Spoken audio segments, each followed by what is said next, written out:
नमस्कार। उनकी कलम मेरी आवाज़ में आप सभी का स्वागत है। आइए सुनते हैं कहानी राजा निर्बसिया, जिसे लिखा है कमलेश्वर जी ने। एक राजा निर्बसिया थे। माँ कहानी सुनाया करती थीं। उनके आसपास ही 4-5 बच्चे अपनी मुट्ठियों में फूल दबाए कहानी समाप्त होने पर गौरों पर चढ़ाने के लिए उत्सुक से बैठ जाते थे। आटे का सुंदर सा चौक पूरा होता। उसी चौक पर मिट्टी की 6 गौरें रखी जाती, जिनमें से ऊपर वाली के बिंदिया और सिंदूर लगता। बाकी 5 नीचे दबी पूजा ग्रहण करती रहती। एक और दीपक की बाती स्थिर सी जलती रहती और मंगल घट रखा रहता, जिस पर रोली से सथिया बनाया जाता। सभी बैठे बच्चों के मुख पर फूल चढ़ाने की उतावली की जगह कहानी सुनने की सहज स्थिरता उभर आती। एक राजा निर्बसिया थे। माँ सुनाया करती थी। उनके राज में बड़ी खुशहाली थी। सब वर्ण के लोग अपना अपना काम काज देखते थे। कोई दुखी नहीं दिखाई पड़ता था। राजा के एक लक्ष्मी सी रानी थी, चंद्रमा सी सुंदर और राजा को बहुत प्यारी। राजा राजकाज देखते और सुख से रानी के महल में रहते। मेरे सामने मेरे ख्यालों का राजा था, राजा जगपति। तब जगपति से मेरी दांत काटी दोस्ती थी। दोनों मिडिल स्कूल में पढ़ने जाते। दोनों एक से घर के थे, इसलिए बराबरी की निभती थी। मैं मैट्रिक पास करके एक स्कूल में नौकर हो गया और जगपति कस्बे के ही वकील के यहाँ मुहर्रिर। जिस साल जगपति मुहर्रिर हुआ, उसी वर्ष पास के गांव में उसकी शादी हुई, पर ऐसी हुई कि लोगों ने तमाशा बना देना चाहा। लड़की वालों का कुछ विश्वास था कि शादी के बाद लड़की की विदा नहीं होगी, ब्याह हो जाएगा और 7वीं भावर तब पड़ेगी जब पहली विदा की सायत होगी और तभी लड़की अपनी ससुराल जाएगी। जगपति की पत्नी थोड़ी बहुत पढ़ी लिखी थी, पर घर की लीक को कौन मेटे। बारात बिना बहू के वापस आ गई और लड़के वालों ने तय कर लिया कि अब जगपति की शादी कहीं और कर दी जाएगी, चाहे कानी लूली से हो, पर वह लड़की अब घर में नहीं आएगी। लेकिन साल खत्म होते होते सब ठीक ठाक हो गया। लड़की वालों ने माफ़ी मांग ली और जगपति की पत्नी अपनी ससुराल आ गई। जगपति को जैसे सब कुछ मिल गया और सास ने बहू की बलाइयाँ लेकर घर की सब चाबियाँ सौंप दी। गृहस्थी का ढंग बार समझा दिया। जगपति की माँ ना जाने कब से आस लगाए बैठी थी। उन्होंने आराम की सांस ली। पूजा पाठ में समय कटने लगा। दोपहरियाँ दूसरे घरों के आंगन में बीतने लगीं, पर सांस का रोग था उन्हें। सो एक दिन उन्होंने अपनी अंतिम घड़ियाँ गिनते हुए चंदा को पास बुलाकर समझाया था। बेटा बेटा, जगपति बड़े लाड प्यार का पला है। जब से तुम्हारे ससुर नहीं रहे, तब से इसके छोटे छोटे हट को पूरा करती रही हूँ। अब तुम ध्यान रखना। फिर रुककर उन्होंने कहा था, जगपति किसी लायक हुआ है तो रिश्तेदारों की आंखों में करकने लगा है। तुम्हारे बाप ने ब्याह के वक्त नादानी की, जो तुम्हें विदा नहीं किया। मेरे दुश्मन देवर जेठों को मौका मिल गया, तुम्हार खड़ा कर दिया कि अब विदा करवाना, नाक कटवाना है। जगपति का ब्याह क्या हुआ, उन लोगों की छाती पर सांप लौट गया।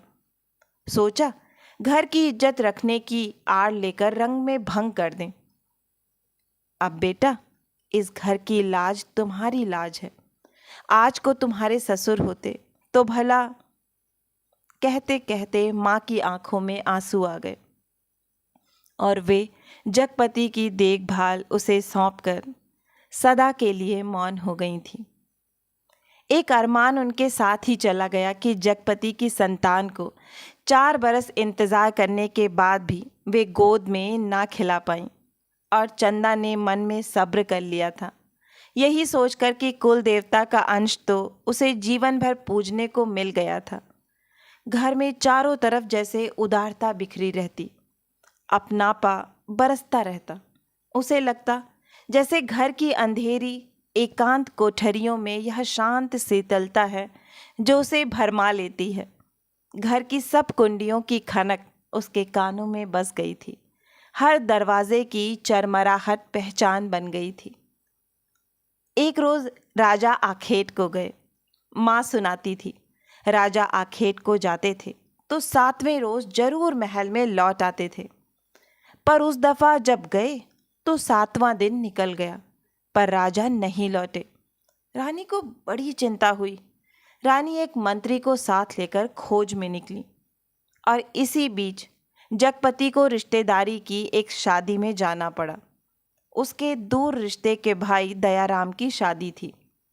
कह गया था कि 10वें दिन जरूर वापस आ जाएगा, पर छठे दिन ही खबर मिली कि बारात घर लौटने पर दयाराम के घर डाका पड़ गया। किसी मुखबिर ने सारी खबरें पहुंचा दी थी कि लड़की वालों ने दयाराम का घर सोने चांदी से पाट दिया है। आखिर पुश्तैनी जमींदार की इकलौती लड़की थी।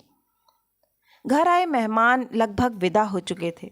दूसरे रोज जगपति भी चलने वाला था, पर उसी रात डाका पड़ा।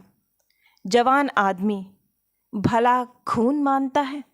डाके वालों ने जब बंदूकें चलाई तो सबकी घी बन गई, पर जगपति और दयाराम ने छाती ठोंक कर लाठियां उठा लीं। घर में कोहराम मच गया। फिर सन्नाटा छा गया। डाके वाले बराबर गोलियां दाग रहे थे। बाहर का दरवाज़ा टूट चुका था, पर जगपति ने हिम्मत बढ़ाते हुए हाँक लगाई, ये हवाई बंदूकें इन ठेल पिलाई लाठियों का मुकाबला नहीं कर पाएंगी जवानों। पर दरवाजे तड़ तड़ टूटते रहे और अंत में एक गोली जगपति की जांघ को पार करती निकल गई। दूसरी उसकी जांघ के ऊपर कूल्हे में समा कर रह गई।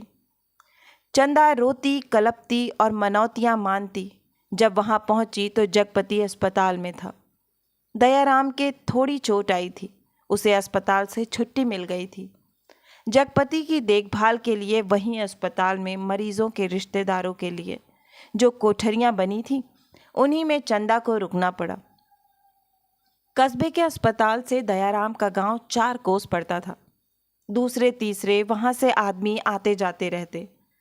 जिस सामान की जरूरत होती पहुंचा जाते। पर धीरे धीरे उन लोगों ने भी खबर लेना छोड़ दिया। एक दिन में ठीक होने वाला घाव तो था नहीं। जांघ की हड्डी चटक गई थी और कूल्हे में ऑपरेशन से 6 इंच गहरा घाव था। कस्बे का अस्पताल था। कंपाउंडर ही मरीजों की देखभाल रखते। बड़ा डॉक्टर तो नाम के लिए था या कस्बे के बड़े आदमियों के लिए। छोटे लोगों के लिए तो कंपाउंडर साहब ही ईश्वर के अवतार थे।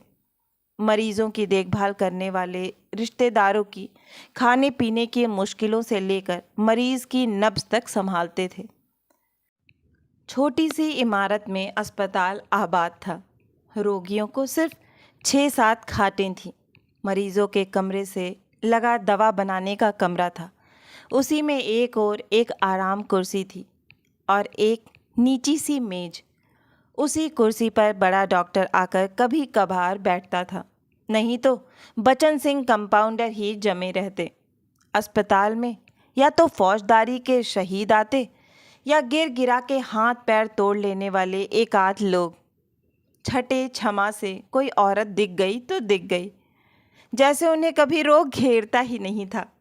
कभी कोई बीमारी पड़ती तो घर वाले हाल बता के 8-10 रोज की दवा एक साथ ले जाते और फिर उसके जीने मरने की खबर तक ना मिलती। उस दिन बच्चन सिंह जगपति के घाव की पट्टी बदलने आया। उसके आने में और पट्टी खोलने में कुछ ऐसी लापरवाही थी जैसे गलत बंधी पगड़ी को ठीक से बांधने के लिए खोल रहा हो। चंदा उसकी कुर्सी के पास ही सांस रोके खड़ी थी। वह और रोगियों से बात करता जा रहा था। इधर मिनट भर को देखता, फिर जैसे अभ्यस्त से उसके हाथ अपना काम करने लगते।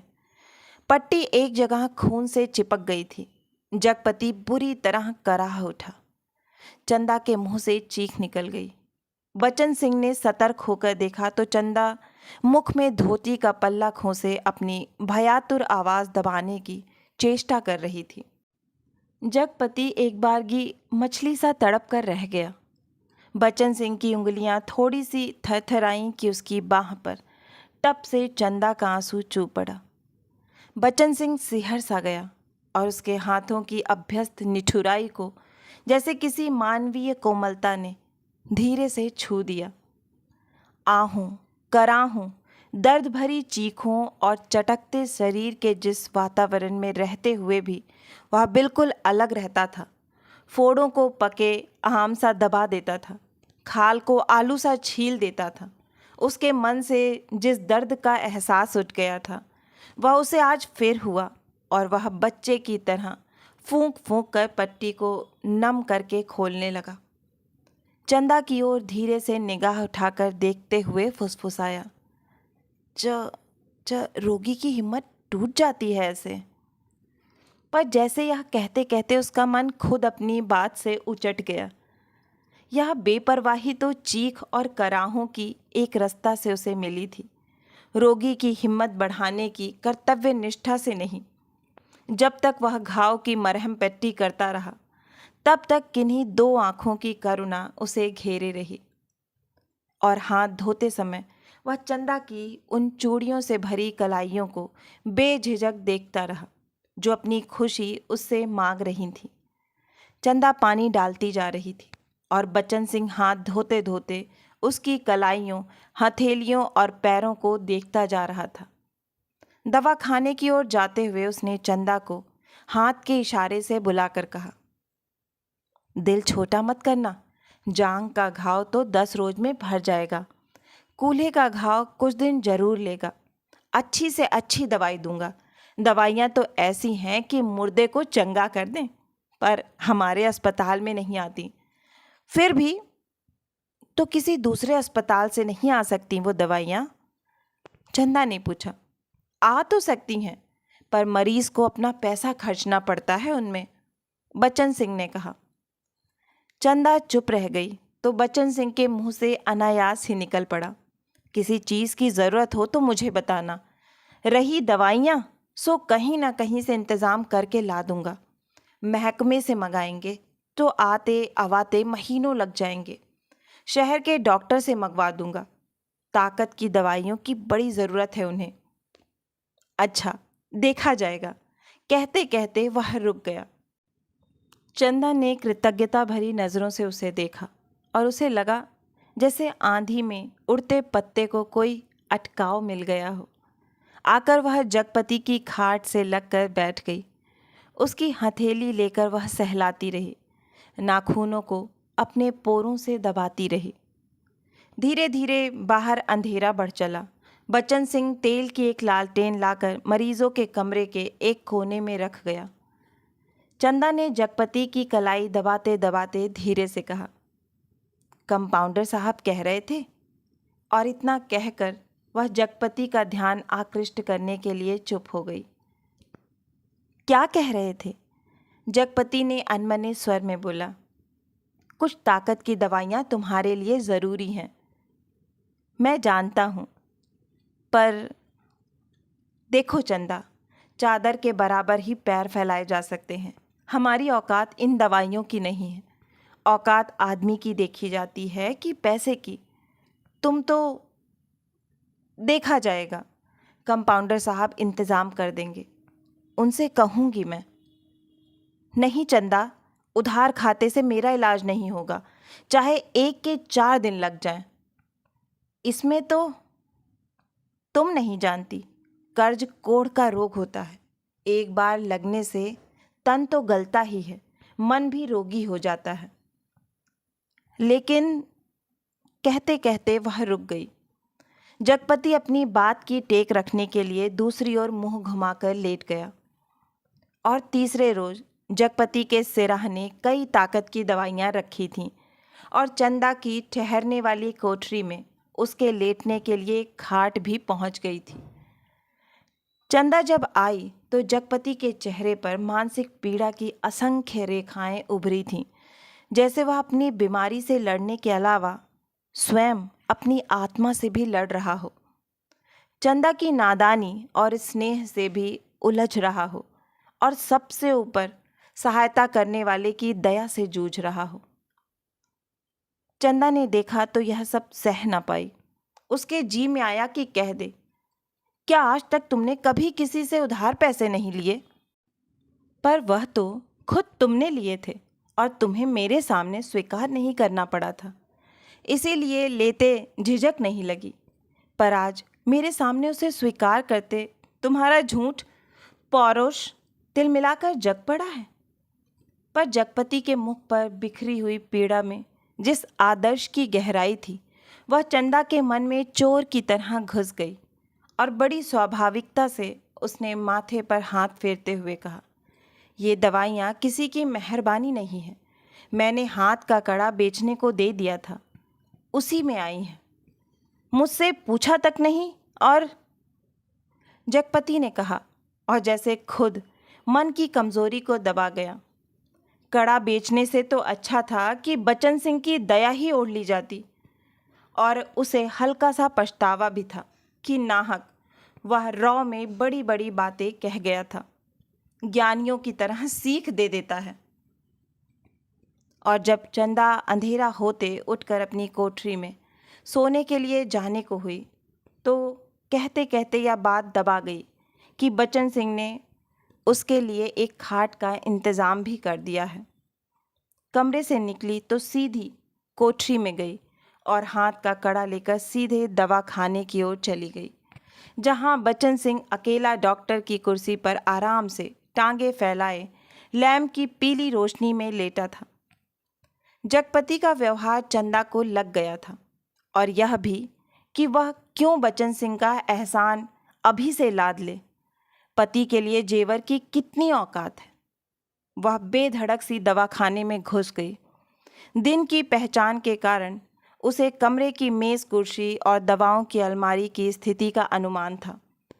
वैसे कमरा अंधेरा ही पड़ा था, क्योंकि लैंप की रोशनी केवल अपने वृत्त में अधिक प्रकाशवान होकर कोनों के अंधेरे को और भी घनीभूत कर रही थी। बच्चन सिंह ने चंदा को घुसते ही पहचान लिया। वह उठकर खड़ा हो गया। चंदा ने भीतर कदम तो रख दिया, पर सहसा सहम गई, जैसे वह किसी अंधेरे कुएं में अपने आप कूद पड़ी हो। ऐसा कुआं जो निरंतर पतला होता गया है और जिसमें पानी की गहराई पाताल की परतों तक चली गई हो, जिसमें पड़कर वह नीचे धंसती चली जा रही हो। नीचे अंधेरा, एकांत, घुटन, पाप। बच्चन सिंह अवाक ताकता रह गया और चंदा ऐसे वापस लौट पड़ी जैसे किसी काले पिशाच के पंजों से मुक्ति मिली हो। बच्चन सिंह के सामने क्षण भर में सारी परिस्थिति कौन गई और उसने वहीं से बहुत संयत आवाज़ में जबान को दबाते हुए जैसे वायु में स्पष्ट ध्वनित कर दिया, चंदा। वह आवाज़ इतनी बेआवाज़ थी और निरर्थक होते हुए भी इतनी सार्थक थी कि उस खामोशी में अर्थ भर गया। चंदा रुक गई। बच्चन सिंह उसके पास जाकर रुक गया। सामने का घना पेड़ स्तब्ध खड़ा था। उसकी काली परछाई की परिधि जैसे एक बार फैलकर उन्हें अपने वृत्त में समेट लेती और दूसरे ही क्षण मुक्त कर देती। दवाखाने का लैंप सहसा भर भरा कर रुक गया और मरीजों के कमरे से एक कराह की आवाज़ दूर मैदान के छो तक जाकर डूब गई। चंदा ने वैसे ही नीचे ताकते हुए अपने को संयत करते हुए कहा, यह कड़ा तुम्हें देने आई थी, तो वापस क्यों चली जा रही थी? चंदा चुप। 2 क्षण रुककर उसने अपने हाथ का सोने का कड़ा धीरे से उसकी ओर बढ़ा दिया, जैसे देने का साहस ना होते हुए भी यह काम आवश्यक था। बच्चन सिंह ने उसकी सारी काया को एक बार देखते हुए अपनी आंखें उसके सिर पर जमा दी। उसके ऊपर पड़े कपड़े के पार नरम चिकनाई से भरे लंबे लंबे बाल थे, जिनकी भाप सी महक फैलती जा रही थी। वह धीरे से बोला, लाओ। चंदा ने कड़ा उसकी ओर बढ़ा दिया। कड़ा हाथ में लेकर वह बोला, सुनो। चंदा ने प्रश्न भरी नजरें उसकी ओर उठा दी। उनमें झांकते हुए अपने हाथ से उसकी कलाई पकड़ते हुए उसने वह कड़ा उसकी कलाई में पहना दिया। चंदा चुपचाप कोठरी की ओर चल दी और बच्चन सिंह दवा खाने की ओर। कालिख बुरी तरह बढ़ गई थी और सामने खड़े पेड़ की काली परछाई गहरी पड़ गई थी। दोनों लौट गए थे, पर जैसे उस कालिख में कुछ रह गया था, छूट गया था। दवा खाने का लैंप जो जलते जलते एक बार भपका था, उसमें तेल न रह जाने के कारण बत्ती की लौ बीच से फट गई थी। उसके ऊपर धुएं की लकीरें बल खाती, सांप की तरह अंधेरे में विलीन हो जाती थीं। सुबह जब चंदा जगपति के पास पहुंची और बिस्तर ठीक करने लगी, तो जगपति को लगा कि चंदा बहुत उदास थी। क्षण क्षण में चंदा के मुख पर अनगिनत भाव आ जा रहे थे, जिनमें असमंजस था, पीड़ा थी और निरीहता थी। कोई अदृश्य पाप कर चुकने के बाद हृदय की गहराई से किए गए पश्चाताप जैसी धूमिल चमक। रानी मंत्री के साथ जब निराश होकर लौटी तो देखा राजा महल में उपस्थित थे। उनकी खुशी का ठिकाना ना रहा। माँ सुनाया करती थीं, पर राजा को रानी का इस तरह मंत्री के साथ जाना अच्छा नहीं लगा। रानी ने राजा को समझाया कि वह तो केवल राजा के प्रति अटूट प्रेम के कारण अपने को रोक ना सकी। राजा रानी एक दूसरे को बहुत चाहते थे। दोनों के दिलों में एक बात सूल सी गड़ती रहती कि उनके कोई संतान न थी। राजवंश का दीपक बुझने जा रहा था। संतान के अभाव में उनका लोक परलोक बिगड़ा जा रहा था और कुल की मर्यादा नष्ट होने की शंका बढ़ती जा रही थी।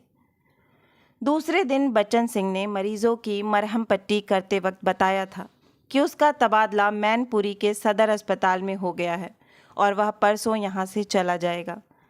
जगपति ने सुना तो उसे भला ही लगा। आए दिन रोग घेरे रहते हैं। बच्चन सिंह उसके शहर के अस्पताल में पहुंचा जा रहा है तो कुछ मदद मिलती ही रहेगी।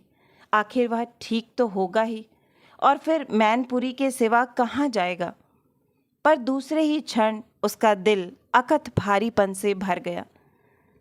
पता नहीं क्यों चंदा के अस्तित्व का ध्यान आते ही उसे इस सूचना में कुछ ऐसे नुकीले कांटे दिखाई देने लगे जो उसके शरीर में किसी भी समय चुभ सकते थे, जरा सा बेखबर होने पर बीन सकते थे। और तब उसके सामने आदमी के अधिकार की लक्ष्मण रेखाएं धुएं की लकीर की तरह कांप कर मिटने लगीं और मन में छुपे संदेह के राक्षस बाना बदल योगी के रूप में घूमने लगे। और 15-20 रोज बाद जब जगपति की हालत सुधर गई तो चंदा उसे लेकर घर लौट आई।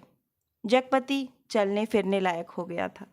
घर का ताला जब खोला तब रात झुक आई थी और फिर उनकी गली में तो शाम से ही अंधेरा झरना शुरू हो जाता था। पर गली में आते ही उन्हें लगा जैसे कि वनवास काट कर राजधानी लौटे हों। नुक्कड़ पर ही जमुना सुनार की कोठी में सुरही फिक रही थी, जिसके दराजदार दरवाज़ों से लालटेन की रोशनी की लकीर झांक रही थी और कच्ची तंबाकू का धुआं रुंधी गली के मुहाने पर बुरी तरह भर गया था। सामने ही मुंशी जी अपनी जिंगला खटिया के गड्ढे में कुप्पी के मध्यम प्रकाश में खसरा खतौनी बिछाए मिजान लगाने में मशगूल थे। जब जगपति के घर का दरवाज़ा खड़का तो अंधेरे में उसकी चाची ने अपने जंगले से देखा और वहीं से बैठे बैठे अपने घर के भीतर ऐलान कर दिया, राजा निर्बसिया अस्पताल से लौट आए, कुलमा भी आई है। ये शब्द सुनकर घर के अंधेरे बरोठे में घुसते ही जगपति हाँफ कर बैठ गया। झुंझलाकर चंदा से बोला, अंधेरे में क्या मेरे हाथ पैर तुड़वाओगी? भीतर जाकर लालटेन जला लाओ ना। तेल नहीं होगा इस वक्त, जरा ऐसे ही काम। तुम्हारे कभी कुछ नहीं होगा, ना तेल ना।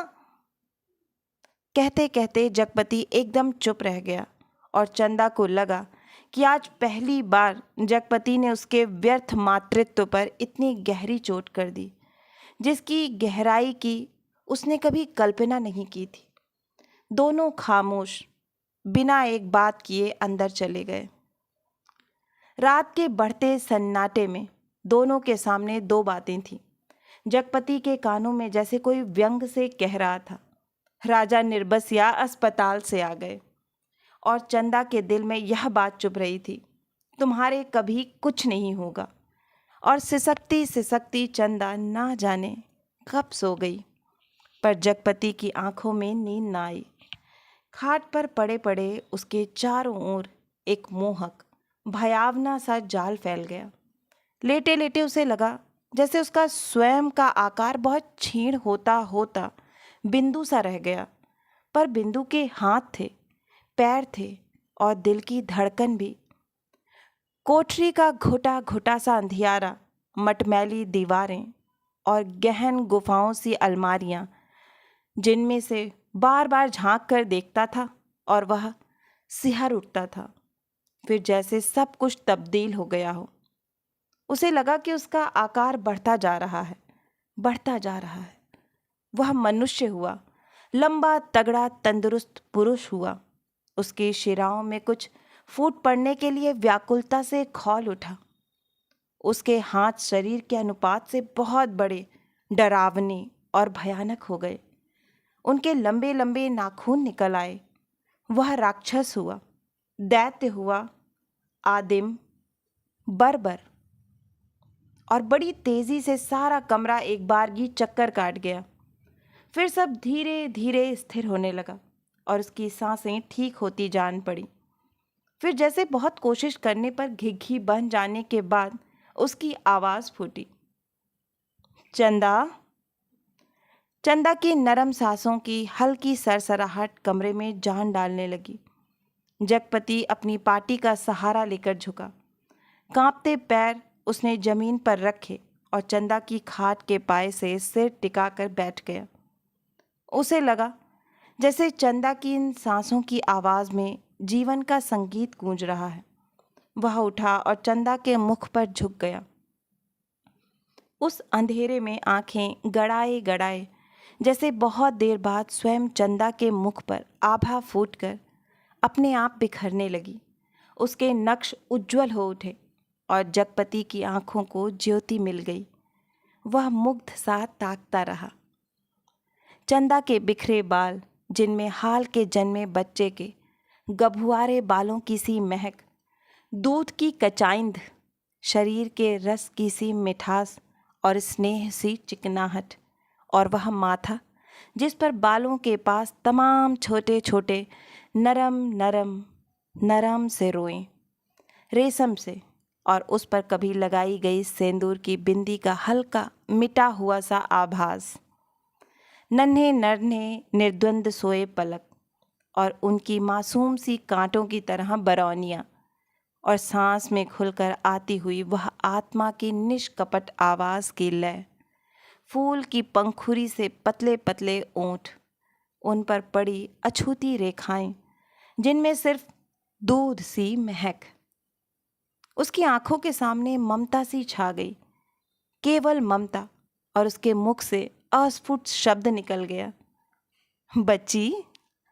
डरते डरते उसके बालों की एक लट को बड़े जतन से उसने हथेली पर रखा और उंगली से उस पर जैसे लकीरें खींचने लगा।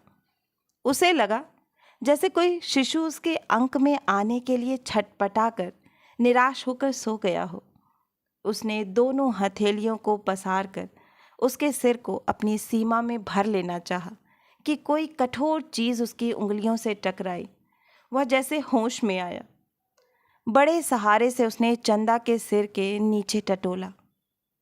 एक रुमाल में बंधा हुआ कुछ उसके हाथ में आ गया।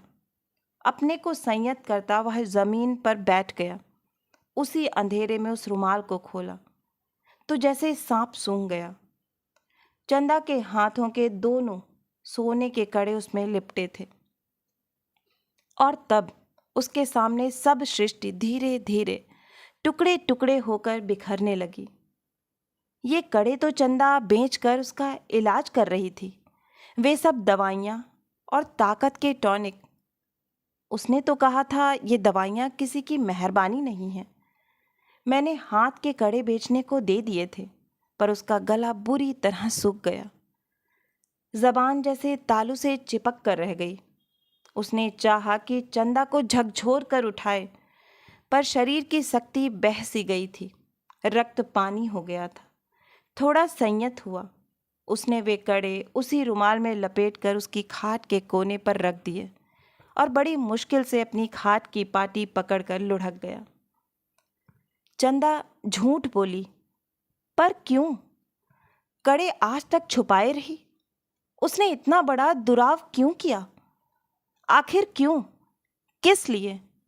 और जगपति का दिल भारी हो गया।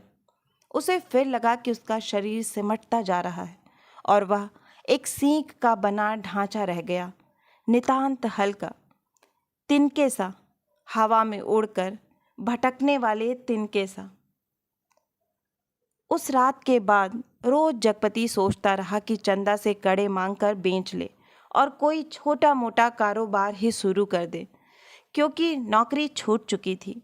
इतने दिन की गैर हाजिरी के बाद वकील साहब ने दूसरा मुहर्रिर रख लिया था। वह रोज यही सोचता, पर जब चंदा सामने आती तो ना जाने कैसी असहाय सी उसकी अवस्था हो जाती। उसे लगता जैसे कड़े मांगकर वह चंदा से पत्नित्व का पद भी छीन लेगा। मातृत्व तो भगवान ने छीन ही लिया। वह सोचता, आखिर चंदा क्या रह जाएगी? एक स्त्री से यदि पत्नित्व और मातृत्व छीन लिया गया तो उसके जीवन की सार्थकता ही क्या? चंदा के साथ वह यह अन्याय कैसे करे? उससे दूसरी आंख की रोशनी कैसे मांग ले? फिर तो वह नितांत अंधी हो जाएगी और उन कड़ों को मांगने के पीछे जिस इतिहास की आत्मा नंगी हो जाएगी, कैसे वह उस लज्जा को स्वयं ही उधार कर ढांपेगा? और वह उन्हीं ख्यालों में डूबा सुबह से शाम तक इधर उधर काम की टोह में घूमता रहता। किसी से उधार ले ले, पर किस संपत्ति पर? क्या है उसके पास जिसके आधार पर कोई उसे कुछ देगा? और मोहल्ले के लोग जो एक एक पाई पर जान देते हैं, कोई चीज़ खरीदते वक्त भाव में एक पैसा कम मिलने पर मीलों पैदल जाकर एक पैसा बचाते हैं। एक एक पैसे की मसाले की पुड़िया बंधवाकर 11 मर्तबा पैसों का हिसाब जोड़कर एक आध पैसा उधार कर मिन्नतें करते सौदा घर लाते हैं। गली में कोई खोचे वाला फंस गया तो 2 पैसे की चीज़ को लड़ झगड़ कर 4 दाने ज़्यादा पाने की नीयत से 2 जगह भरवाते हैं। भाव के ज़रा से फर्क पर घंटों बहस करते हैं। शाम को सड़ी गड़ी तरकारियों को किफ़ायत के कारण लाते हैं। ऐसे लोगों से किस मुंह से मांगकर वह उनकी गरीबी के एहसास पर ठोकर लगाए? पर उस दिन शाम को जब वह घर पहुंचा तो बरोठे में ही एक साइकिल रखी नजर आई। दिमाग पर बहुत जोर डालने के बाद भी वह आगंतुक की कल्पना न कर पाया। भीतर वाले दरवाजे पर जब पहुंचा तो सहसा हंसी की आवाज़ सुनकर ठिठक गया।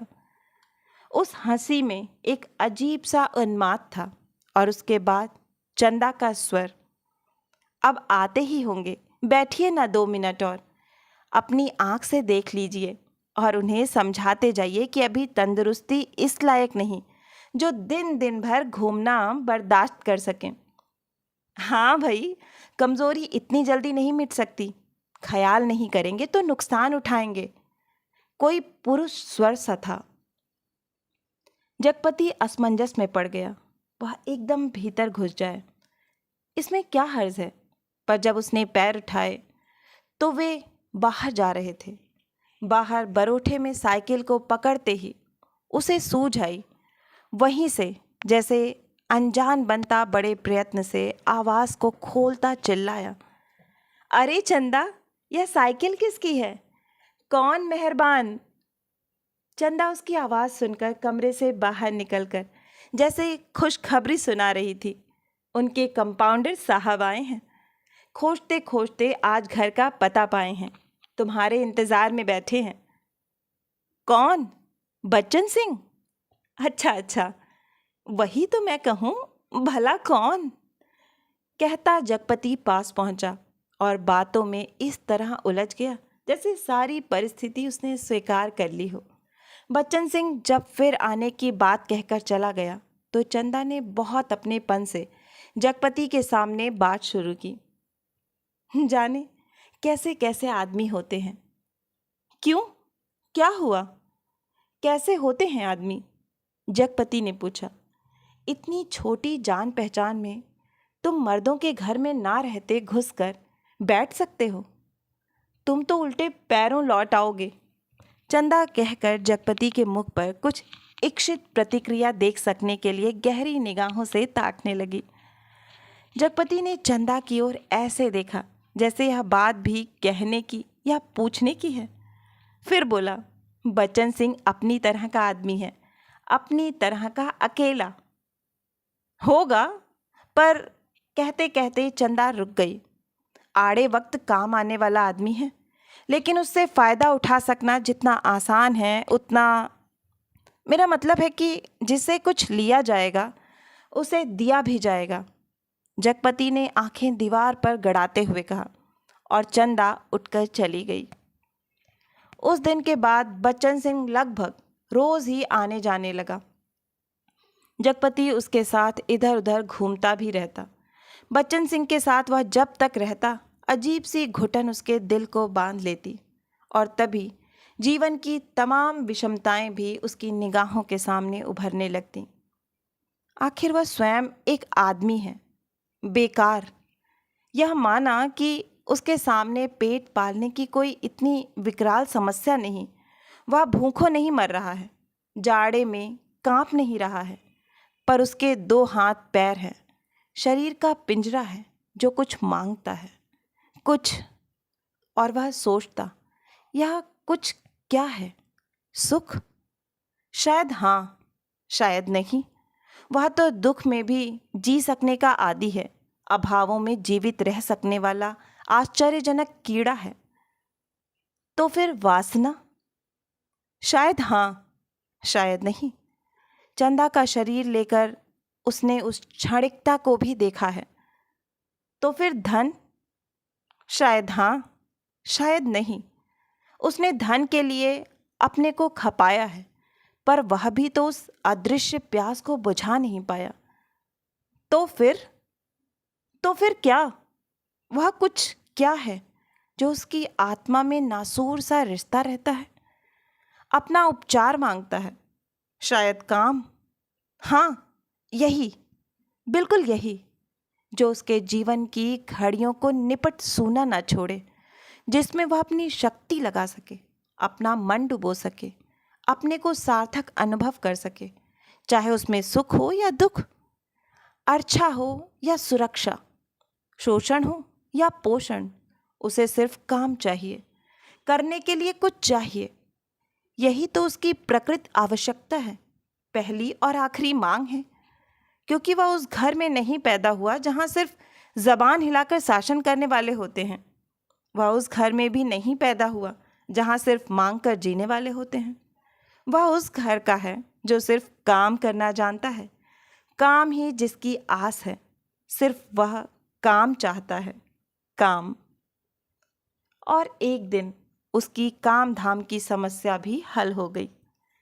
तालाब वाले ऊंचे मैदान के दक्षिण ओर जगपति की लकड़ी की टाल खुल गई। बोर्ड तक टंग गया। टाल की जमीन पर लक्ष्मी पूजन भी हो गया और हवन भी हुआ। लकड़ी को कोई कमी नहीं थी। गांव से आने वाली गाड़ियों को इस कारोबार में पैरे हुए आदमियों की मदद से मोल तोल करवा के वहां गिरवा दिया गया। गांठें एक ओर रखी गईं, चैलों का चट्ठा करीने से लग गया और गुद्दे चीरने के लिए डाल दिए गए। 2-3 गाड़ियों का सौदा करके टाल चालू कर दी गई। भविष्य में स्वयं पेड़ खरीदकर कटाने का तय किया गया। बड़ी बड़ी स्कीमें बनी कि किस तरह जलाने की लकड़ी से बढ़ाते बढ़ाते एक दिन इमारती लकड़ी की कोठी बनेगी, चीरने की नई मशीन लगेगी। कारोबार बढ़ जाने पर बच्चन सिंह भी नौकरी छोड़कर उसी में लग जाएगा। और उसने महसूस किया कि वह काम में लग गया है। अब 24 घंटे उसके सामने काम है, उसके समय का उपयोग है। दिन भर में वह 1 घंटे के लिए किसी काम का मित्र हो सकता है, कुछ देर के लिए वह पति हो सकता है, पर बाकी समय, दिन और रात के बाकी घंटे, उन घंटों के अभाव को सिर्फ उसका अपना काम ही भर सकता है। और अब वह कामदार था। वह कामदार तो था, लेकिन जब टाल की उस ऊंची जमीन पर पड़े छप्पर के नीचे तखत पर वह गल्ला रखकर बैठता, सामने लगे लकड़ियों के ढेर, कटे हुए पेड़ के तने, जड़ों को लुढ़का हुआ देखता, तो एक निरीहता बरबस उसके दिल को बांधने लगती। उसे लगता एक व्यर्थ पिशाच का शरीर टुकड़े टुकड़े करके उसके सामने डाल दिया गया है। फिर इन पर कुल्हाड़ी चलेगी और इनके रेशे रेशे अलग हो जाएंगे, और तब इनकी ठठरियों को सुखाकर किसी पैसे वाले के हाथ तक पर तौल कर बेच दिया जाएगा।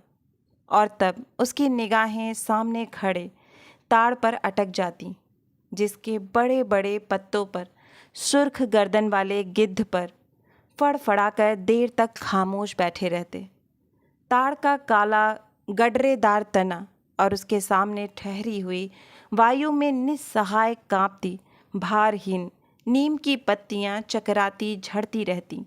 धूल भरी धरती पर लकड़ी की गाड़ियों के पहियों की पड़ी हुई लीक धुंधली सी चमक उठती, और बगल वाले मूंगफली के पेंच की एक रस खरखराती आवाज़ कानों में भरने लगती। बगल वाली कच्ची पगडंडी से कोई गुजरकर टीले के ढलान से तालाब की निचाई में उतर जाता, जिसके गंदले पानी में कूड़ा तैरता रहता, और सुअर कीचड़ में मुंह डालकर उस कूड़े को रौंदते। दोपहर सिमटती और शाम की धुंध छाने लगती, तो वह लालटेन जलाकर छप्पर के खंभे की कील में टांग देता, और उसके थोड़ी ही देर बाद अस्पताल वाली सड़क से बच्चन सिंह एक काले धब्बे की तरह आता दिखाई पड़ता। गहरे पड़ते अंधेरे में उसका आकार धीरे धीरे बढ़ता जाता, और जगपति के सामने वह आकर खड़ा होता, तो वह उसे बहुत विशाल सा लगने लगता, जिसके सामने उसे अपना अस्तित्व डूबता महसूस होता। एक आध बिक्री की बातें होती, और तब दोनों घर की ओर चल देते। घर पहुंचकर बच्चन सिंह कुछ देर जरूर रुकता, बैठता, इधर उधर की बातें करता। कभी मौका पड़ जाता तो जगपति और बच्चन सिंह की थाली भी साथ लग जाती। चंदा सामने बैठकर दोनों को खिलाती। बच्चन सिंह बोलता जाता, क्या तरकारी बनी है, मसाला ऐसा पड़ा है कि उसकी भी बहार है, और तरकारी का स्वाद भी ना मरा। होटलों में या तो मसाला ही मसाला रहेगा, या सिर्फ तरकारी ही तरकारी। वाह वाह, क्या बात है अंदाज की। और चंदा बीच बीच में टोक कर बोलती जाती, इन्हें तो जब तक दाल में प्याज का भुना घी ना मिले तब तक पेट ही नहीं भरता, या सिरका अगर इन्हें मिल जाए तो समझो सब कुछ मिल गया। पहले मुझे सिरका ना जाने कैसा लगता था, पर अब ऐसा जबान पर चढ़ा है कि या इन्हें कागज सी पतली रोटी पसंद ही नहीं आती। अब मुझसे कोई पतली रोटी बनाने को कहे तो बनती ही नहीं, आदत पड़ गई है, और फिर मन ही नहीं करता। पर चंदा की आंखें बच्चन सिंह की थाली पर ही जमी रहती। रोटी निपटी तो रोटी परोस दी, दाल खत्म नहीं हुई तो भी एक चमचा और परोस दी, और जगपति सिर झुकाए खाता रहता। सिर्फ एक गिलास पानी मांगता, और चंदा चौंक कर पानी देने से पहले कहती, अरे तुमने तो कुछ लिया भी नहीं। कहते कहते वह पानी दे देती, और तब उसके दिल पर गहरी सी चोट लगती। ना जाने क्यों वह खामोशी की चोट उसे बड़ी पीड़ा दे जाती, पर वह अपने को समझा लेती, कोई मेहमान तो नहीं है, मांग सकते थे, भूख नहीं होगी। जगपति खाना खाकर टाल पर लेटने चला जाता, क्योंकि अभी तक कोई चौकीदार नहीं मिला था। छप्पर के नीचे तख्त पर जब वह लेटता तो अनायास ही उसका दिल भर भर आता। पता नहीं कौन कौन से दर्द एक दूसरे से मिलकर तरह तरह की टीस, चटक और ऐंठन पैदा करने लगते। कोई एक रग दुखती तो वह सहलाता भी। जब सभी नसें चटकती हों तो कहाँ कहाँ राहत का अकेला हाथ सहलाए। लेटे लेटे उसकी निगाह ताड़ के उस ओर बनी पुख्ता कब्र पर जम जाती, जिसके सिरहाने कंटीला बबूल का एकाकी पेड़ सुन्न सा खड़ा रहता। जिस कब्र पर एक पर्दानशीन औरत बड़े लिहाज से आकर सवेरे सवेरे बेला और चमेली के फूल चढ़ा जाती, घूम घूम कर उसके फेरे लेती और माथा टेक कर कुछ कदम उदास उदास सी चलकर एकदम तेजी से मुड़कर बिसातियों के मोहल्ले में खो जाती। शाम होते फिर आती, एक दिया बारती और अगर की बत्तियां जलाती, फिर मुड़ते हुए ओढ़नी का पल्ला कंधों पर डालती तो दिए की लौ कांपती, कभी कांप कर बुझ जाती, पर उसके कदम बढ़ चुके होते, पहले धीमे, थके, उदास से और फिर तेज सधे सामान्य से, और वह फिर उसी मोहल्ले में खो जाती। और तब रात की तन्हाइयों में बबूल के कांटों के बीच उस साएं साएं करते ऊंचे नीचे मैदान में जैसे उस कब्र से कोई रूह निकलकर निपट अकेली भटकती रहती। तभी ताड़ पर बैठे सुर्ख गर्दन वाले गिद्ध मनहूस सी आवाज में किलबिला उठते और ताड़ के पत्ते भयानकता से खड़बड़ा उठते। जगपति का बदन कांप जाता और वह भटकती रूह जिंदा रह सकने के लिए जैसे कब्र की ईंटों में बबूल के साया तले दुबक जाती। जगपति अपनी टांगों को पेट से भींचकर कंबल से मुंह छिपा औंधा लेट जाता। तड़के ही ठेके पर लगे लकड़हारे लकड़ी चीरने आ जाते। तब जगपति कंबल लपेटे घर की ओर चला जाता। राजा रोज सवेरे टहलने जाते थे, माँ सुनाया करती थी। एक दिन जैसे ही महल के बाहर निकल कर आए कि सड़क पर झाड़ू लगाने वाली मेहतरानी उन्हें देखते ही अपना झाड़ू पंजा पटक कर माथा पीटने लगी और कहने लगी, हाय राम, आज राजा निर्बसिया का मुंह देखा है, ना जाने रोटी भी नसीब होगी कि नहीं, ना जाने कौन सी विपत टूट पड़े। राजा को इतना दुख हुआ कि उल्टे पैरों महल को लौट गए। मंत्री को हुक्म दिया कि उस मेहतरानी का घर नाश से भर दें और सब राजसी वस्त्र उतार राजा उसी क्षण जंगल की ओर चले गए। उसी रात रानी को सपना हुआ कि कल की रात तेरी मनोकामना पूरी करने वाली है। रानी बहुत पछता रही थी, पर फौरन ही रानी राजा को खोजती खोजती उस सराय में पहुंच गई जहां वह टिके हुए थे। रानी भेष बदलकर सेवा करने वाली भटियारिन बनकर राजा के पास रात में पहुंची। रात भर उनके साथ रहीं और सुबह राजा के जगने से पहले सराय छोड़ महल में लौट गईं। राजा सुबह उठकर दूसरे देश की ओर चले गए। 2 ही दिनों में राजा के निकल जाने की खबर राज भर में फैल गई। राजा निकल गए, चारों तरफ यही खबर थी। और उस दिन टोले मोहल्ले के हर आंगन में बरसात के मेह की तरह यह खबर बसकर फैल गई कि चंदा के बाल बच्चा होने वाला है। नुक्कड़ पर जमुना सुनार की कोठरी में फिकती सुरही रुक गई। मुंशी जी ने अपना मिजान लगाना छोड़ विस्फारित नेत्रों से ताक कर खबर सुनी। बंसी किराने वाले ने कुएं में से आधी गई रस्सी खींच डोल मन पर पटक कर सुना। सुदर्शन दर्जी ने मशीन के पहिए को हथेली से रगड़कर रोक कर सुना। हंसराज पंजाबी ने अपनी नील लगी मलगुजी कमीज की आस्तीनें चढ़ाते हुए सुना। और जगपति की बेवा चाची ने औरतों के जमघट में बड़े विश्वास पर भेद भरे स्वर में सुनाया, आज 6 साल हो गए शादी को, ना बाल ना बच्चा, ना जाने किसका पाप है उसके पेट में और किसका होगा सिवा उस मुस्टंडे कंपोटर के। ना जाने कहाँ से कुलच्छनी इस मोहल्ले में आ गई। इस गली की तो पुश्तों से ऐसी मर्जाद रही है कि गैर मर्द औरत की परछाई तब नहीं देख पाए।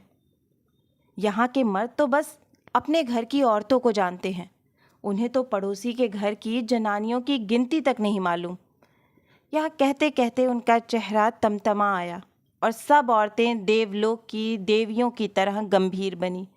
अपनी पवित्रता की महानता के बोझ से दबी धीरे धीरे खिसक गईं। सुबह यह खबर फैलने से पहले जगपति टाल पर चला गया था, पर सुनी उसने भी आज ही थी। दिन भर वह तख्त पर कोने की ओर मुंह किए पड़ा रहा। न ठेके की लकड़ियां चिराई, न बिक्री की ओर ध्यान दिया, न दोपहर का खाना खाने ही घर गया। जब रात अच्छी तरह फैल गई, वह हिंसक पशु की भांति उठा। उसने अपनी उंगलियां चटकाईं, मुट्ठी बांधकर बाह का जोर देखा तो नसें तनी और बाह में कठोर कंपन सा हुआ। उसने 3-4 पूरी सांसें खींची और मजबूत कदमों से घर की ओर चल पड़ा।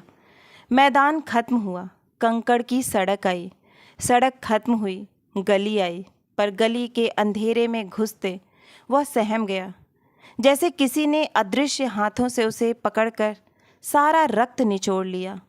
उसकी फटी हुई शक्ति की नस पर हिम शीतल होंठ रखकर सारा रस चूस लिया और गली के अंधेरे की हिकारत भरी कालिख और भी भारी हो गई, जिसमें घुसने से उसकी सांस रुक जाएगी, घुट जाएगी।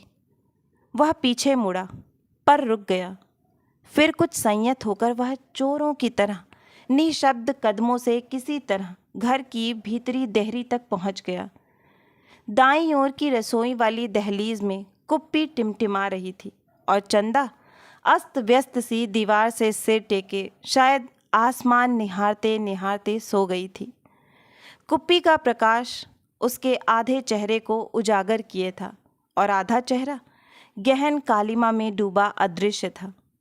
वह खामोशी से खड़ा ताकता रहा। चंदा के चेहरे पर नारित्व की प्रौढ़ता आज उसे दिखाई दी। चेहरे की सारी कमनीयता ना जाने कहाँ खो गई थी।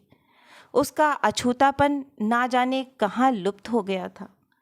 फूला फूला मुख, जैसे टहनी से तोड़े फूल को पानी में डालकर ताज़ा किया गया हो, जिसकी पंखुड़ियों में टूटन की सुरमई रेखाएं पड़ गई हों, पर भीगने से भारीपन आ गया हो। उसके खुले पैर पर उसकी निगाह पड़ी तो सूजा सा लगा, एड़ियाँ भरी, सूजी सी, और नाखूनों के पास अजब सा सूखापन। जगपति का दिल एक बार महसूस उठा। उसने चाहा कि बढ़कर उसे उठा ले, अपने हाथों से उसका पूरा शरीर छू छू कर सारा कलुष पोंछ दे, उसे अपनी सांसों की अग्नि में तपाकर एक बार फिर पवित्र कर ले और उसकी आँखों की गहराई में झांक कर कहे, देवलोक से किस शापवश निर्वासित हो तुम इधर आ गई चंदा? यह शाप तो अमिट था। तभी चंदा ने हड़बड़ाकर आंखें खोली। जगपति को सामने देख उसे लगा कि वह एकदम नंगी हो गई हो।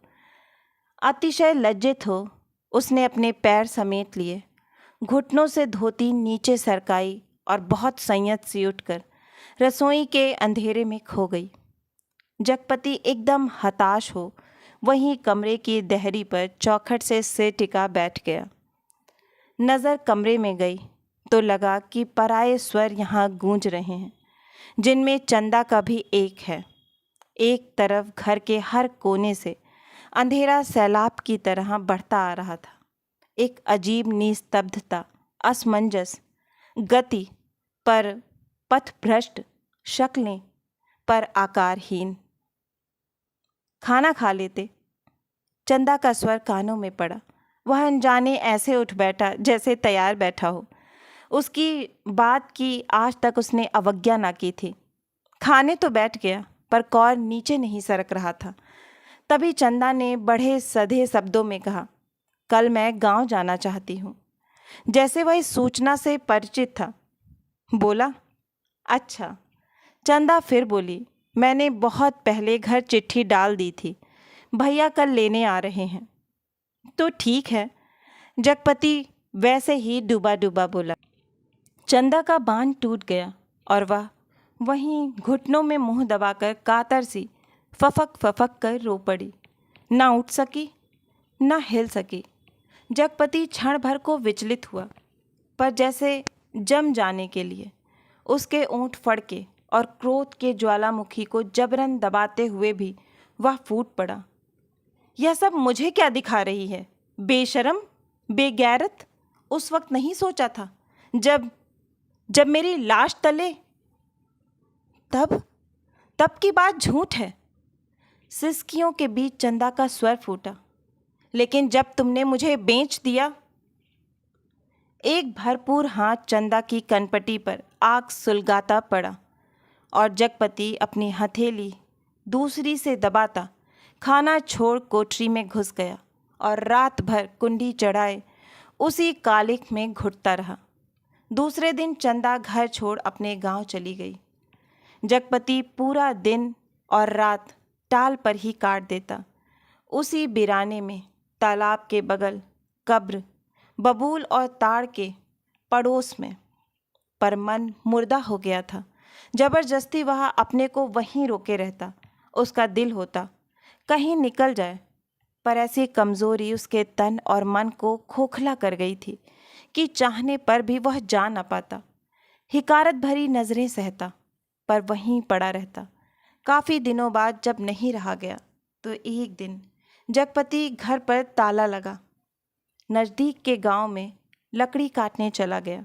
उसे लग रहा था कि वह पंगु हो गया है, बिल्कुल लंगड़ा, एक रेंगता कीड़ा जिसके ना आँख है, ना कान, ना मन, ना इच्छा। वह उस बाग में पहुंच गया जहां खरीदे पेड़ कटने थे। दो आरे वालों ने पतले पेड़ के तने पर आरा रखा और कर कर का आबाद शोर शुरू हो गया। दूसरे पेड़ पर बनने और शकूरे की कुल्हाड़ी बज उठी और गांव से दूर उस बाग में एक लयपूर्ण शोर शुरू हो गया। जड़ पर कुल्हाड़ी पड़ती तो पूरा पेड़ थर्रा जाता। करीब के खेत की मेड़ पर बैठे जगपति का शरीर भी जैसे कांप कांप उठता। चंदा ने कहा था, लेकिन जब तुमने मुझे बेच दिया, क्या वह ठीक कहती थी? क्या बच्चन सिंह ने टाल के लिए जो रुपए दिए थे उसका ब्याज इधर चुकता हुआ? क्या सिर्फ वही रुपए आग बन गए जिसकी आंच में उसकी सहनशीलता, विश्वास और आदर्श मोम से पिघल गए? शकूरे, बाग से लगे दड़े पर से किसी ने आवाज़ लगाई। शकूरे ने कुल्हाड़ी रोककर वहीं से हाँक लगाई। कोने के खेत से लीक बनी है, जरा मेड़ मार कर नंगा ला गाड़ी। जगपति का ध्यान भंग हुआ। उसने मुड़कर दड़े पर आंखें गड़ाई। दो भैंसा गाड़ियाँ लकड़ी भरने के लिए आ पहुंची थीं। शकूरे ने जगपति के पास आकर कहा, एक गाड़ी का भूत तो हो गया, बल्कि 1.5 का। अब इस पतरिया पेड़ को न छांट दें। जगपति ने उस पेड़ की ओर देखा जिसे काटने के लिए शकूरे ने इशारा किया था। पेड़ की शाख हरी पत्तियों से भरी थी। वह बोला, अरे यह तो हरा है, अभी इसे छोड़ दो। हरा होने से क्या, उखड़ तो गया है, न फूल का न फल का। अब कौन इसमें फल फूल आएंगे? 4 दिन में पत्ती झुरा जाएंगी। शकूरे ने पेड़ की ओर देखते हुए उस्तादी अंदाज में कहा, जैसा ठीक समझो तुम। जगपति ने कहा और उठकर मेड़ मेड़ पक्के कुएं पर पानी पीने चला गया। दोपहर ढलते गाड़ियां भरकर तैयार हुईं और शहर की ओर रवाना हो गईं। जगपति को उनके साथ आना पड़ा। गाड़ियां लकड़ी से लदी शहर की ओर चली जा रही थीं और जगपति गर्दन झुकाए कच्ची सड़क की धूल में डूबा भारी कदमों से धीरे धीरे उन्हीं की बजती घंटियों के साथ निर्जीव सा बढ़ता जा रहा था। कई बरस बाद राजा परदेश से बहुत सा धन कमाकर गाड़ी में लाद कर अपने देश की ओर लौटे। माँ सुनाया करती थीं, राजा की गाड़ी का पहिया महल से कुछ दूर पतेल की झाड़ी में उलझ गया। हर तरह कोशिश की, पर पहिया ना निकला। तब एक पंडित ने बताया कि सकट के दिन का जन्मा बालक अगर अपने घर की सुपारी लाकर इसमें छुआ दे तो पहिया निकल जाएगा। वहीं 2 बालक खेल रहे थे। उन्होंने यह सुना तो कूद कर पहुँचे और कहने लगे कि हमारी पैदाइश सकट की है, पर सुपारी तब लाएंगे जब तुम आधा धन देने का वादा करो। राजा ने बात मान ली। बालक दौड़े दौड़े घर गए, सुपारी लाकर छुआ दी। फिर घर का रास्ता बताते बताते आगे आगे चले। आखिर गाड़ी महल के सामने उन्होंने रोक ली। राजा को बड़ा अचरज हुआ कि हमारे ही महल में ये 2 बालक कहाँ से आ गए। भीतर पहुँचे तो रानी खुशी से बेहाल हो गई। पर राजा ने पहले उन बालकों के बारे में पूछा तो रानी ने कहा कि ये दोनों बालक उन्हीं के राजकुमार हैं। राजा को विश्वास नहीं हुआ। रानी बहुत दुखी हुई।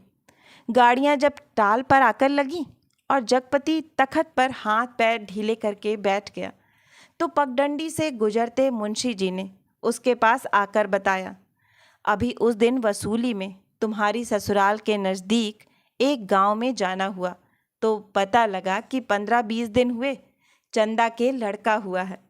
और फिर जैसे मोहल्ले में सुनी सुनाई बातों पर पर्दा डालते हुए बोले, भगवान के राज में देर है, अंधेर नहीं, जगपति भैया। जगपति ने सुना तो पहले उसने गहरी नज़रों से मुंशी जी को ताका, पर वह उनके तीर का निशाना ठीक ठीक नहीं खोज पाया, पर सब कुछ सहन करते हुए बोला, देर और अंधेर दोनों हैं। अंधेर तो सरासर है, तिरिया चरित्र है सब, बड़े बड़े हार गए हैं। कहते कहते मुंशी जी रुक गए, पर कुछ इस तरह जैसे कोई बड़ी भेद भरी बात है जिसे उनकी गोल होती हुई आंखें समझा देंगी। जगपति मुंशी जी की तरफ ताकता रह गया। मिनट भर मनहूस सा मौन छाया रहा। उसे तोड़ते हुए मुंशी जी बड़ी दर्द भरी आवाज़ में बोले, सुन तो लिया होगा तुमने। क्या? कहने को जगपति कह गया, पर उसे लगा कि अभी मुंशी जी उस गांव में फैली बातों को ही बड़ी बेदर्दी से कह डालेंगे। उसने नाहक पूछा। तभी मुंशी जी ने उसकी नाक के पास मुंह ले जाते हुए कहा, चंदा दूसरे के घर बैठ रही है, कोई मधुसूदन है वहीं का, पर बच्चा दीवार बन गया है।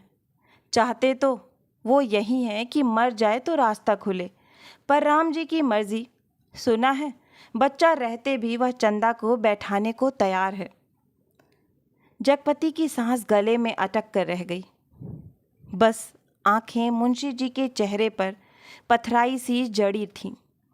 मुंशी जी बोले, अदालत से बच्चा तुम्हें मिल सकता है, अब काहे का शर्म लिहाज। अपना कहकर किस मुंह से मांगूं बाबा, हर तरफ तो कर्ज से दबा हूँ, तन से, मन से, पैसे से, इज्जत से। किसके बल पर दुनिया संजोने की कोशिश करूं? कहते कहते वह अपने में खो गया। मुंशी जी वहीं बैठ गए। जब रात झुक आई तो जगपति के साथ ही मुंशी जी भी उठे। उसके कंधे पर हाथ रखे वे उसे गली तक लाए। अपनी कोठरी आने पर पीठ सहलाकर उन्होंने उसे छोड़ दिया। वह गर्दन झुकाए गली के अंधेरे में उन्हीं ख्यालों में डूबा ऐसे चलता चला आया जैसे कुछ हुआ ही ना हो। पर कुछ ऐसा बोझ था जो ना सोचने देता था और ना समझने। जब चाची की बैठक के पास से गुजरने लगा तो सहसा उसके कानों में भनक पड़ी, आ गए सत्यानाशी, कुलबोरन। उसने जरा नज़र उठाकर देखा तो गली की चाची भौजाइयाँ बैठक में जमा थीं और चंदा की चर्चा छेड़ी थी, पर वह चुपचाप निकल गया। इतने दिनों बाद ताला खोला और बरोठे के अंधेरे में कुछ सूझ ना पड़ा तो एकाएक वह रात उसकी आंखों के सामने घूम गई जब वह अस्पताल से चंदा के साथ लौटा था। बेवा चाची का वह जहर बुझ तीर। आ गए राजा निर्बसिया अस्पताल से, और आज सत्यानाशी, कुलबोरन, और स्वयं उसका वह वाक्य जो चंदा को छेद गया था, तुम्हारे कभी कुछ ना होगा। और उस रात की शिशु चंदा, चंदा का लड़का हुआ है, वह कुछ और जनती, आदमी का बच्चा ना जनती। वह और कुछ भी जनती, कंकड़ पत्थर, वह नारी ना बनती, बच्ची ही बनी रहती। उस रात की शिशु चंदा।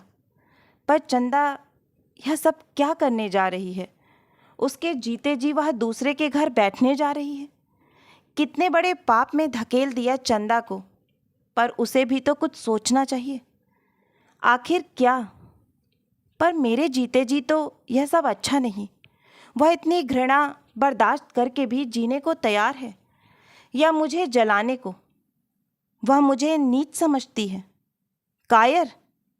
नहीं तो एक बार खबर तो लेती। बच्चा हुआ तो पता लगता, पर नहीं। वह उसका कौन है? कोई भी नहीं। औलाद ही तो वह स्नेह की धुरी है जो आदमी औरत के पहिए को साध कर तन के दलदल से पार ले जाती है। नहीं तो हर औरत वैश्या है और हर आदमी वासना का कीड़ा। तो क्या चंदा औरत नहीं रही?